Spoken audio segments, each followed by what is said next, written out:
روزے سے میسیجز بہت سارے ملتے ہیں جس کو آگے ڈائیورٹ کرنا ضروری ہے کہ ہم جب نڈھال ہوتے ہیں، ہمیں بھوک لگتی ہے تو یہ میسیج لینا ہے اس سے کہ ہم تو آج بھوکے ہیں، کچھ لوگ شاید سارا سال ہی بھوکے ہوتے ہیں، تو ہمیں ان بھوکوں کی مدد کرنی چاہیے۔ جب ہم نڈھال فیل کرتے ہیں تو پھر ہمیں کمزوری جو ہے اس کی فیلنگز آنی چاہیے کہ جب تونگر ہوتا ہوں وہ کر و فری الگ ہوتا ہے، جاہو جلالی الگ ہوتا ہے، میرے سامنے کوئی اونچی آواز میں بات نہیں کر سکتا، وہی کر و فر والا افطار سے پہلے اس کو بھی لگ پتا جاتا ہے کہ میری اوقات کیا ہے۔ تو یہ ایکچولی بہت سارے میسیجز ہیں، جس طرح حج کے سفر میں علماء نے فرمایا نا کہ مینا کے خیمے میں رہے تو غریبوں کی جھونپڑیاں یاد رکھے، اور زمین پہ سوئے تو سارا سال جو زمین پہ جو سوتے ہیں ان کا سونا یاد رکھے۔ تو ایکچولی یہ ہمیں سب چیزیں یاد دلاتا ہے روزہ۔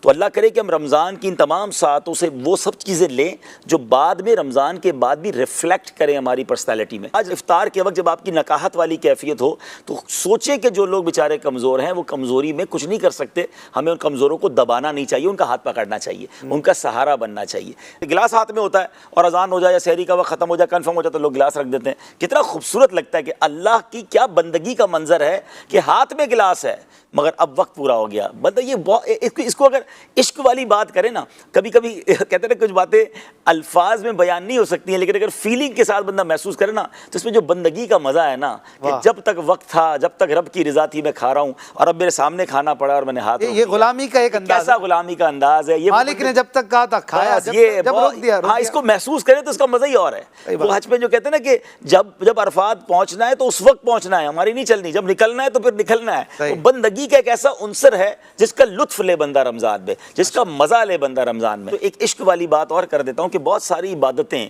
جو ہے وہ بزرگوں کی یا انبیاء کی، اللہ والوں کی یاد میں ہیں۔ صفا مروہ کی بی بی ہاجرہ کی دوڑ لگی تھی تو حضرت اسماعیل کے لیے، تو ان کی یاد میں سعی جو ہے وہ کر دی گئی حاجیوں کے لیے، عمرہ کرنے والوں کے لیے۔ تو عاشقان رسول کے لیے تو یہی کافی ہے کہ میرے آقا نے کچھ دن غار ہرا میں ان دنوں میں یوں سمجھیے کہ گزارے تھے اور رات عبادت میں گزارے تھے، تو اس یاد میں ہمارے لیے روزے رکھ دیے گئے۔ تو یہ محبوب کی یاد ہے، غار ہرا کی یاد ہے، نبی پاک کی ادا ہے، تو اس کو بندہ ادا کرے۔ اور پھر ایک جو خوبصورت حدیث پاک جس کا مضمون یہ ہے کہ اللہ فرماتا ہے کہ روزہ دار کے لیے جو جزا ہے، جو اس کا ثواب ہے، اس کی جزا میں خود دوں گا۔ اب اس کے دو معنی علماء نے بیان کیا، اجزا بھی یا اجزا بھی، میں کہ میں اس کی جزا خود ہوں۔ اللہ فرما رہا ہے کہ روزہ رکھنے والے کی جزا میں خود ہوں۔ تو اب آپ سوچیں کہ جب رب جزا ہے یا رب جزا دے رہا ہے تو پھر اس جزا کا عالم کیا ہوگا۔ تو کبھی کانسیپٹ یا ہماری ڈکشنری میں یہ ہونا ہی نہیں چاہیے کہ روزہ قضا ہو، مطلب تصور میں ہی نہیں ہونا چاہیے نا۔ بلکہ میں تو یہ بھی مشورہ دوں گا، ٹھیک ہے سفر میں روزے کی اجازت ہے، لیکن جو سفر آسان ہیں، آج کل سفر بڑے ایزی ہوتے ہیں، جہاز کے سفر ہوتے ہیں، تو خواہ خواہ رمضان کا روزہ نہ چھوڑیں، کیونکہ علماء نے یہ بھی لکھا کہ بعد میں بے شک رکھ لے لیکن وہ اجر، وہ ثواب، وہ برکتیں تو نہیں مل پائیں گی۔